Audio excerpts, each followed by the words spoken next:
Is it worth being a history teacher?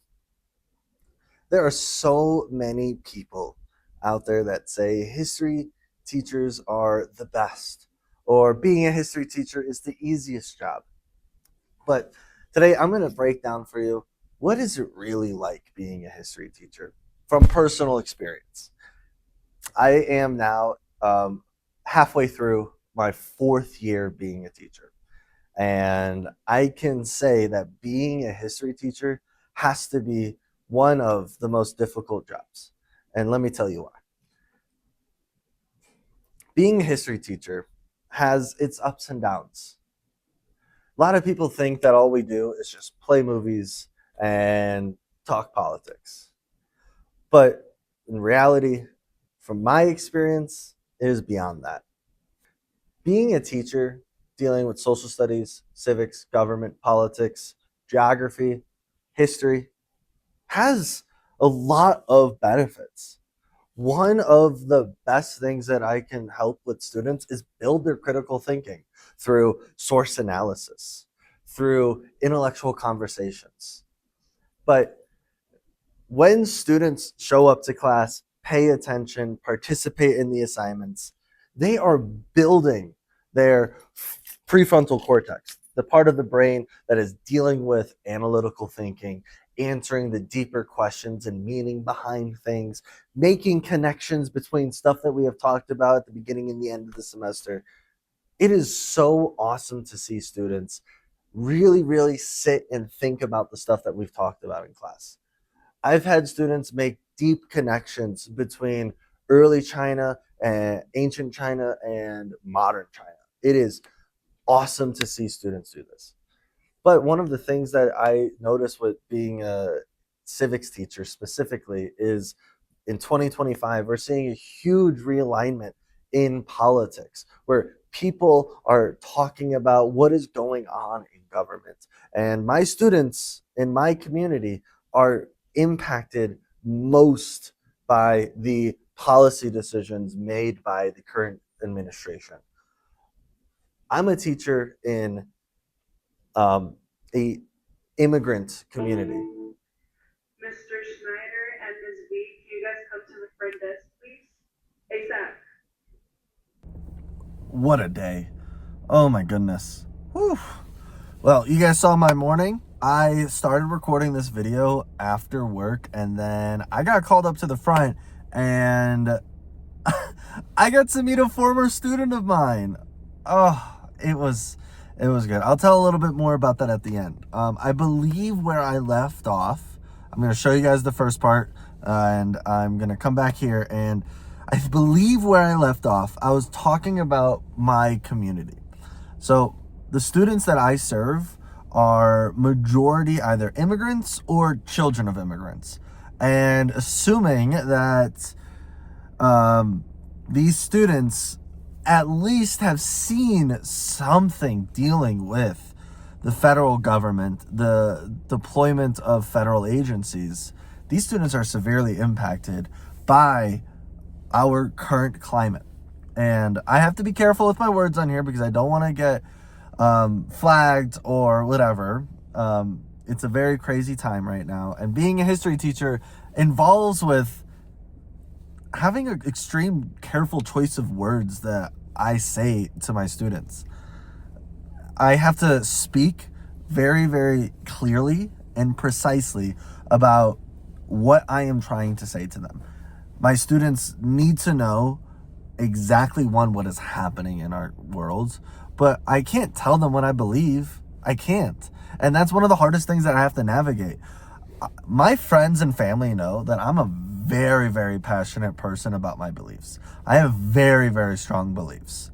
And it's rooted in evidence, it's rooted in experience, and I cannot show my students what I believe. I can't tell them, hey, this is my political beliefs and philosophy. And if I do that, students are going to do one of two things. They're either going to be like, Mister, I love you, you're the best, so I'm going to change my beliefs and be like you. Or if students don't like me, they'll say, whatever Mr. Schneider believes, then I'm not going to believe in it because I hate Mr. Schneider. It's one or the other. I mean, most students are in the middle and like don't really pay attention, but or like really like listen to what I believe in, but I don't even tell them. I always say, you will never know what I believe in. You will never know what I believe in. Because if I tell you, you're either going to change your beliefs because of whatever I say. Now, that is one of the most difficult things to navigate as a history teacher or a civics teacher or a geography teacher. I cannot tell them what I believe in. I love my job. I really do. But being at a Title I school, being with my student population, it is one of the most difficult things to navigate. And I have to show up every single day for these kids and be a person that they can look up to, be a person that they can ask questions about literally anything, and I can help them navigate the world. I really, really think that being a history teacher has its perks. It really does. I get to talk about a lot of things. And thankfully at my school, they do give me a lot of freedom with my curriculum. I get to create my own curriculum. They just say that I have to follow the state standards. But like, they don't like come and say, hey, here's your curriculum, teach literally this. I get to make it. And at first it was very difficult coming up with literally my entire curriculum. But now as a fourth year teacher, I lock down some really, really fun topics for me to talk with my students, really get them engaged with the material in a interesting way. And one of my goals with this channel is to show you some of my lessons.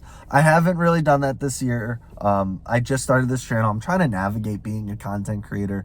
It is very, very difficult to be a teacher showing up to a 9 to 5 every day, or really it's 8 to 4, or actually 7 to 4. And being really burnt out from this job. I mean, being a teacher in general is exhausting. It really is exhausting. Dealing with all the questions that students are asking, very simple, basic questions, but we get asked like more questions and more decisions that we have to make than like doctors. I saw a study saying that they did a study on like how many decisions a teacher makes versus how many decisions a surgeon makes, and teachers make way more decisions than a surgeon does. Like even like simple decisions, can you go to the bathroom or not, or how do you answer this question, or insert whatever here. It's the end of the day. I'm exhausted. I really am. That's the video. I have said a lot. I've done a lot today. I am going to go to the gym, and I'm going to do a leg day. It's been a long day, but I got to get my exercise in. I've been slacking. I really have been. It's December. I'm so tired, and the sun is setting, and it's literally 4:23, and the sun is literally about to set right now. It's insane, but the view is pretty nice. I'm not going to lie. Thanks for watching the video. If you like this video, please hit the like button. It really, really means a lot. If you like this content, subscribe for more content. And if you have any questions, if you would like to start a conversation, drop it in the comments below. I'm trying to get my YouTube going. I'm trying to post more YouTube content in general. It's been very difficult, but I'm catching up. I'm doing a lot of things. I'm trying to post more. If you want to see specific content, drop it in the comments. I love seeing what people say. I'm a new content creator, so I'm trying to really engage with my followers, engage with the people that are commenting on my videos. Thanks for sticking around to the end, and I'll see you guys in the next video. Hey, if you guys stuck around to the end, I totally forgot to, I'm doing some editing right now at the gym. I totally forgot to say why I got called to the front.